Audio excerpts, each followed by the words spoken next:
All right, we're going to go back to 6 now. So 6, looking at the estimated revenue for currently released titles, along with the dominant share of connected Steam headsets, where Oculus Quest is dominating even there, in your opinion, why would a current developer ever willingly stay away from Oculus and Facebook? And what would happen to VR if developers started to avoid Facebook? What then? I think the answer is very time specific. I would call 2020 the year of Facebook reality. I think that, I know that there's several other headsets coming into the market. I think that the biggest issue with that just becomes that the Quest is sold at a loss. That's a fact. That's not me trying to create an issue here. And I think when it comes to the consumer vertical, it becomes really hard for any company to compete. I think HTC recently had some form of leak. The headset's going to be over $1,000. And it basically just shows that HTC has given up on the consumer market.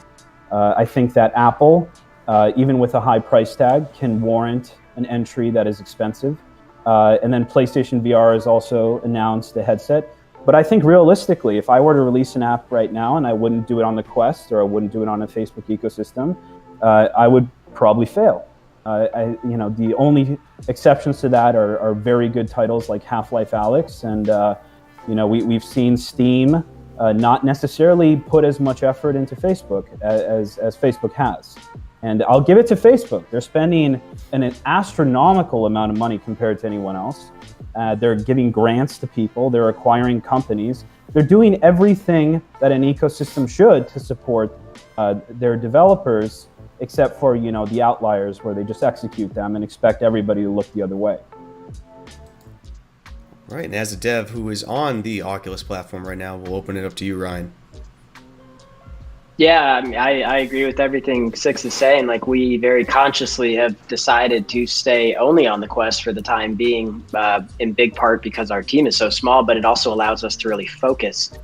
The numbers for all these other headsets, it just don't really justify the effort yet. I am hoping next year that Apple comes out with something and that PlayStation VR2 or whatever it ends up being called is significant. And at that stage, we will absolutely build for those platforms. But yeah, right now, I think there are some exceptions out there, and Half-Life Alyx is a great example, but they're kind of few and far between.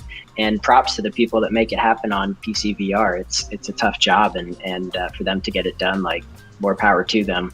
I hope that there is more competition in the space. I think every ecosystem is better when there is competition. It pushes everybody forward. So my hope is that this isn't just the Quest show for many more years. I hope that there is more competition. It does make more sense.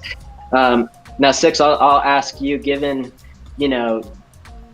your previous answer, if you were running my business, would you be Quest only, or would you take it, or would you do something different?